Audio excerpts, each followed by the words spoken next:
Bangladesh insurance অ্যাসোসিয়েশনের ৩৭তম বার্ষিক সাধারণ সভা আজ ঢাকা ক্লাবে অনুষ্ঠিত হয়। অ্যাসোসিয়েশনের প্রেসিডেন্ট নাসির উদ্দিন আহমেদের সভাপতিত্বে অনুষ্ঠিত সভায় প্রথম ভাইস প্রেসিডেন্ট, নির্বাহী কমিটির সদস্যবৃন্দ, বীমা কোম্পানিসমূহের চেয়ারম্যানবৃন্দ, ভাইস চেয়ারম্যানবৃন্দ, পরিচালকবৃন্দ ও মুখ্য নির্বাহী কর্মকর্তাগণ উপস্থিত ছিলেন। সভায় অন্যান্যের মধ্যে বক্তব্য রাখেন ফারিস্ট ইসলামী লাইফের চেয়ারম্যান মোহাম্মদ ফখরুল ইসলাম ও পরিচালক Mohammad Mosharraf Hossain, NRB Islamic life ইন্স্যুরেন্সের vice chairman M Mahfuzur Rahman, মেঘনা লাইফ ও কর্ণফুলী ইন্স্যুরেন্সের chairman Nizamuddin Ahmed, delta life ইন্স্যুরেন্সের চেয়ারম্যান হাফিজ আহমেদ মজুমদার, বাংলাদেশ ইন্স্যুরেন্স অ্যাসোসিয়েশনের সাবেক president Nasir A Chowdhury, Eastland ইন্স্যুরেন্সের চেয়ারম্যান ও আইসিসি বাংলাদেশের প্রেসিডেন্ট মাহবুবুর রহমান। সভায় বিআই এর প্রেসিডেন্ট নাসির উদ্দিন আহমেদ বলেন, আমরা সকলে সম্মিলিতভাবে চেষ্টা করলে বীমা কোম্পানি সমূহের সমস্যাসমূহ পর্যায়ক্রমে সমাধান করা সম্ভব। এতদিন তো অনেক চাপে অনেক কথা আমরা বলতে পারিনি। ইড্রাকেও বুঝতে হবে যে তারা একটা ভুল পথে ছিল। বিভিন্ন বড় বড় অফিস থেকে, বিভিন্ন বড় বড় উত্তরপাড়া থেকে চিঠি আসতো, ফোন আসতো, আমরা দেখেছি মিডিয়াতে, এবং টাকা বিভিন্ন জায়গায় বিভিন্নভাবে চলে যেত। তো ইড্রা যদি এমপিনের সামনে আগাইতে চায় তাহলে হয়তো তারা আগাইতে পারবে না। বাট ইড্রা একটা স্ট্রং পয়েন্ট আছে, সেটা হলো যে আমি যদি কোনো তথ্য চাই তুমি আমার কাছে তথ্য দিতে বাধ্য। সেক্ষেত্রে আমরা সকল তথ্য ইড্রাকে দেব, কিন্তু একটি টাকাও দেব না। অ্যাসোসিয়েশন করবে কি সরকারের কাছে দাবি দেওয়া করবেন।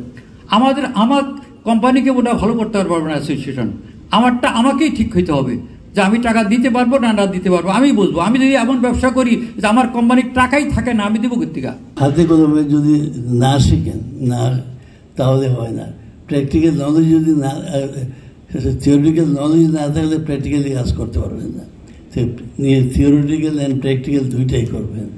যার জন্য আমি বলবো যে আমাদের এখানে যারা উদ্যোক্তা আছেন, যারা ইন্স্যুরেন্স কোম্পানির এমডি আছেন বা আছেন, সবাইকে অনুরোধ আপনারা একটু মনোযোগ দিয়ে আপনি দেখবেন যে যাতে আপনার যারা কর্মচারী আছেন সবাইকে they should get proper training, এবং এই ট্রেনিং না হলে আপনার কাজ করতে পারবেন না।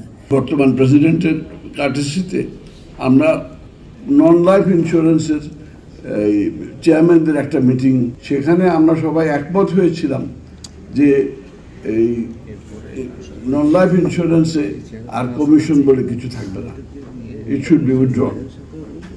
এখন যে 15% বা 14.25% যেটা আছে সেটা টোটালি উইথড্র করার জন্য আমরা একমত হয়েছি, কিন্তু আজ পর্যন্ত এটা কোনো ইমপ্লিমেন্টেশন আমরা যেতে পারি না, বিকজ আপনার আইডিআর এর চেয়ারম্যান বদলি হইতেছে, এই হইতেছে, সে হইতেছে, বিভিন্ন কারণে। বাট আমার মনে হয় যে we should continue our efforts. সারা পৃথিবীতে যে বিমাটা, সেখানে বিমা অনেক ক্ষেত্রে কম্পালসারি, আর আমাদের এখানে টোটালি অপশনাল। এখানে আমি বলবো যে জেনারেল ইন্স্যুরেন্স এবং লাইফ ইন্স্যুরেন্স দুইটাই প্রায়। দাবি রাখবো একটা ইন্স্যুরেন্স ইনস্টিটিউট করেন, যারা অন্তত একজন করে কন্ট্রিবিউট করে প্রত্যেক ইন্স্যুরেন্স কোম্পানি, তাহলে আমরা একটা এই সমস্যার একটা সমাধান হবে।